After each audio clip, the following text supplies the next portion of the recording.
तो दोस्तों आज के इस वीडियो में हम लोग क्लास 12th का जो हिंदी है दोस्तों इसका अध्याय 2 है जिसका नाम है कि उसने कहा था यह कहानी है। इसी का दोस्तों आज की इस वीडियो में हम लोग संपूर्ण वीवीआई ऑब्जेक्टिव क्वेश्चन देखने वाले हैं दोस्तों, जो कि 2024 तक आपके बोर्ड एग्जाम में पूछा गया है। कौन कौन ऑब्जेक्टिव किस साल पूछा है ये सब कुछ आज की इस वीडियो में हम लोग देखने वाले हैं। क्लास 12th हिंदी का चैप्टर 2 उसने कहा था का। तो आप लोगों का करना यह है कि वीडियो में एंड तक बने रहना है। एंड उससे पहले अगर आप चैनल पर नहीं है तो चैनल को सब्सक्राइब कर लीजिएगा।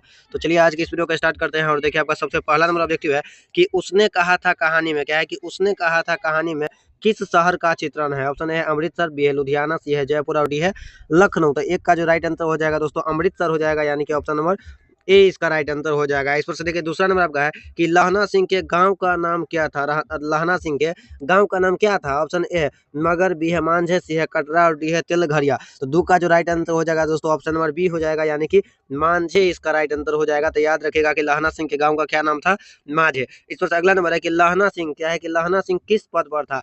लहना सिंह क्या था, यह कहानी आप जो पढ़े होंगे तो आपको पता ही होगा कि लहना सिंह क्या था। ऑप्शन ए सूबेदार, बी है लेफ्टिनेंट के, सी है आपका जमादार और डी है मेजर के। तो तीन का जो राइट आंसर हो जाएगा दोस्तों ऑप्शन नंबर सी हो जाएगा, यानी कि जमादार था। और याद रखिएगा कि 77 नंबर का यह जमादार था। ठीक है, 77वीं नेटिव इन्फेंट्री का यह जमादार था। इससे अगला है कि लहना सिंह की मृत्यु किसकी गोद में हुई थी। लहना सिंह का मृत्यु किसके गोद में हुआ था। तो याद ही होगा वजीरा सिंह के गोद में हुआ था, यानी कि इसका राइट आंसर क्या हो जाएगा, चार का ऑप्शन नंबर बी हो जाएगा। इसमें से देखिए आपका पांचवा नंबर है कि पलटन का विदूषक कौन था। Option A Hazara Singh, B है मुख्तार सिंह, सी है वजीरा सिंह और डी है कुलदीप सिंह। तो पांच का जो राइट आंसर हो जाएगा वजीरा सिंह हो जाएगा, यानी कि ऑप्शन नंबर सी। इस पर देखिए छठा नंबर है कि सूबेदार हजारा सिंह के लड़के का क्या नाम था। सूबेदार जो था हजारा सिंह उनके लड़के का क्या नाम था। बोधा सिंह या महा सिंह या कीरत सिंह या जगधारी सिंह। तो इसका जो राइट आंसर हो जाएगा दोस्तों छठा का हो जाएगा बोधा सिंह, यानी कि ऑप्शन नंबर ए इसका राइट आंसर हो जाएगा। अगला है कि भारतीय सिपाहियों को किसके साथ संघर्ष हुआ था। फ्रांसीसियों के साथ या तुर्की के साथ या अंग्रेजी के साथ या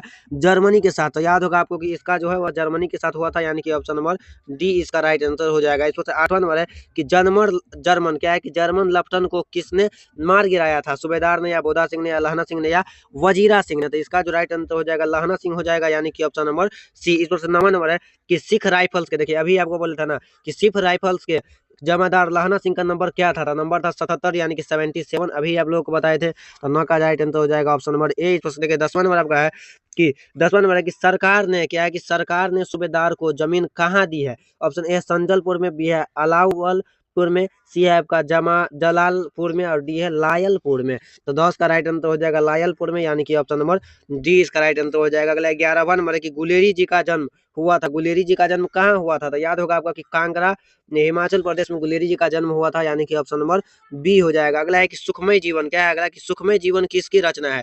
सुखमय जीवन किसकी रचना है, कमेंट करके आप लोग बताइए कि सुखमय जीवन जो है यह किसकी रचना है। तो यह चंद्रधर शर्मा गुलेरी की रचना है, यानी कि 12 का right answer option number A हो जाएगा। इस पर से देखिए अगला है कि उसने कहा था कहानी कब प्रकाशित हुआ।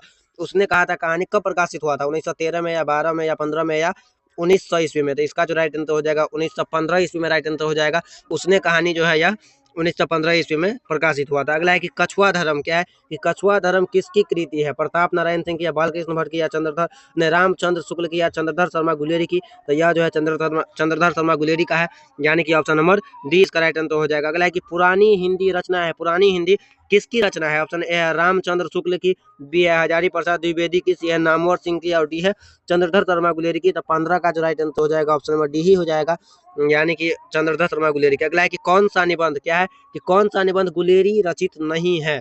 ऑप्शन ए है देवना प्रिय, बी है मजदूरी और प्रेम, सी है पुराना हिंदी और डी है मुर्सी मुहू कुठाव। तो 16 का जो राइट आंसर हो जाएगा मजदूरी और प्रेम, यानी कि ऑप्शन नंबर बी। अगला है कि कुरमाई क्या होगा, यहाँ पे कुरमाई होगा। ठीक है, यहाँ पे क्या होगा कुरमाई। कुरमाई का मतलब क्या होता है, कुरमाई का अर्थ क्या होता है। तो कुरमाई का अर्थ होता है मंगनी, यानी कि इसका राइट आंसर क्या हो जाएगा ऑप्शन नंबर ए। तो 17 का याद रखिएगा option number A right answer हो जाएगा कि कुरमाई का अर्थ होता है मंगनी। अगला है कि बोधा कौन था। बोधा कौन था, हजारा सिंह का भाई या लहना सिंह का भाई या वजीरा सिंह का भाई या सूबेदार हजारा सिंह का बेटा। तो यह जो था वह सूबेदार हजारा सिंह का बेटा था, यानी कि ऑप्शन नंबर डी इसका राइट आंसर हो जाएगा। 19 नंबर है आपका कि चंद्रधर शर्मा गुलेरी। चंद्रधर शर्मा गुलेरी की कहानी कौन सी है, जूठन या रोज या उसने कहा था या तिरीच। तो अभी हम लोग क्या पढ़ रहे हैं, उसने कहा था। तो इसका राइट आंसर क्या हो जाएगा? Option number C. अगला है कि कौन सी कहानी चंद्रधर शर्मा गुलेरी की लिखी हुई नहीं है? इनमें से कौन सा कहानी है जो चंद्रधर शर्मा गुलेरी का लिखा हुआ नहीं है? सुखमय जीवन, या बुद्ध का कांटा, या उसने कहा था। तो इसका हम आप लोगों को डेट बता देते हैं। देखिए ये तीनों कहानी जो है यह चंद्रधर शर्मा गुलेरी द्वारा रचित है, और डी जो होगा वही हमारा आंसर होगा। लेकिन उससे पहले आपको बता दें कि सुखमय जीवन जो इसका कहानी है जो 1911 में प्रकाशित हुआ था, और बुद्ध का कांटा यह भी 1911 में प्रकाशित हुआ था। और हम लोग जो यह कहानी पढ़ रहे हैं उसने कहा था यह हुआ था 1915 में। तो इसका जो राइट आंसर क्या हो जाएगा? देखिए तो 20 का जो राइट आंसर हो जाएगा ऑप्शन नंबर डी, यानी कि कफन इसका राइट आंसर हो जाएगा, या चंद्रधर शर्मा गुलेरी का रचित नहीं है। अगला है कि गुलेरी जी के गांव, क्या है कि गुलेरी जी किस गांव के मूल निवासी थे? गुलेरी जी किस गांव के मूल निवासी थे? तो देखिए आप ऑप्शन ए है आपका फतेहपुर, बी है गुलेर, सी है मनेर, और डी है गहमर। तो इसका राइट आंसर क्या हो जाएगा? गुलेर ही हो जाएगा, क्योंकि देखिए गुलेरी जी के नाम में ही लगा है गुलेर। तो इसका राइट आंसर क्या हो जाएगा? गुलेर हो जाएगा। अगला है उसने कहा था कहानी के कहानीकार कौन है? देखिए कितना बार हम लोग देखे हैं कि उसने कहा था कहानी का कहानीकार कौन है? चंद्रधर शर्मा गुलेरी, यानी कि ऑप्शन नंबर सी इसका राइट आंसर हो जाएगा। अगला है कि चंद्रधर शर्मा गुलेरी किस युग के कहानीकार है? द्विवेदी युग के, या भारतेंदु काल के, या प्रेमचंद युग के, या इनमें से कोई नहीं? तो 23 का जो राइट आंसर हो जाएगा दोस्तों द्विवेदी युग के हो जाएगा, यानी कि ऑप्शन नंबर ए इसका राइट आंसर हो जाएगा। 24वां नंबर है कि उसने कहा था कहानी कितने भागों में विभक्त है? तो उसने कहा था कहानी यह 5 भागों में विभक्त है, यानी कि ऑप्शन नंबर डी इसका राइट आंसर हो जाएगा। तो याद रखिएगा कि उसने कहा था कहानी कितने भागों में विभक्त है? 5 भागों में। अगला है कि चंद्रधर शर्मा गुलेरी का जन्म कब हुआ था? तो चंद्रधर शर्मा गुलेरी का जन्म हुआ था 7 जुलाई 1883 को, यानी कि 25 का right answer option number C हो जाएगा। अगला देखिए आप 26 नंबर है कि लहना सिंह किस कहानी का पात्र है? तो अभी हम लोग क्या पढ़ रहे हैं? उसने कहा था, तो यही इसका राइट आंसर हो जाएगा ऑप्शन नंबर डी। ठीक है, इस पर देखिए अगला आपका क्वेश्चन है कि उसने कहा था किस प्रकार की कहानी है? चरित्र प्रधान, या कर्म प्रधान, या धर्म प्रधान, या भाव प्रधान? तो इसका जो राइट आंसर हो जाएगा कर्म प्रधान हो जाएगा, यानी कि ऑप्शन नंबर बी। पुरानी हिंदी रचना किसकी है? पुरानी हिंदी जो है या किसका रचना है? तो यह याद रखेगा कि चंद्रधर शर्मा गुलेरी का है, यानी कि ऑप्शन नंबर सी। अगला है कि कीरत सिंह, क्या है अगला क्वेश्चन आपका कि कीरत सिंह कौन था? तो कीरत सिंह कौन था? यह आपको पता ही होगा। देखिए ऑप्शन ए लहना सिंह का चाचा, या लहना सिंह का भतीजा, या लहना सिंह का भाई, या लहना सिंह का मित्र। तो इसका राइट आंसर हो जाएगा लहना सिंह का भतीजा, यानी कि ऑप्शन नंबर बी इसका राइट आंसर हो जाएगा। अगला कि बचपन में लहना सिंह लड़की से बार बार कौन सा प्रश्न पूछता था? तो लहना सिंह लड़की से कौन सा बार बार प्रश्न पूछता था कि तेरी कुरमाई हो गई? यही प्रश्न जो है लहना सिंह बार बार किससे पूछ रहा था? लड़की से। इस पर देखिए आपका 31 नंबर है कि लफ्टन साहब सूबेदार को कितने, क्या है कि लफ्टन साहब सूबेदार को कितने आदमी खंडक में छोड़कर जाने को कहता है? 15 या 10 या 5? तो 31 का जो राइट आंसर हो जाएगा दोस्तों 10 हो जाएगा, यानी कि ऑप्शन नंबर बी इसका राइट आंसर हो जाएगा। अगला 32 नंबर आपका है कि अमृतसर में लहना सिंह के कौन थे? भाई, या मित्र, या मामा, या चाचा? तो याद रखिएगा कि अमृतसर में इनके कौन थे? मामा थे, यानी कि ऑप्शन नंबर सी इसका राइट आंसर हो जाएगा। 33 नंबर आपका है कि लहना सिंह सूबेदार को वापस बुलाने के लिए किसे भेजता है?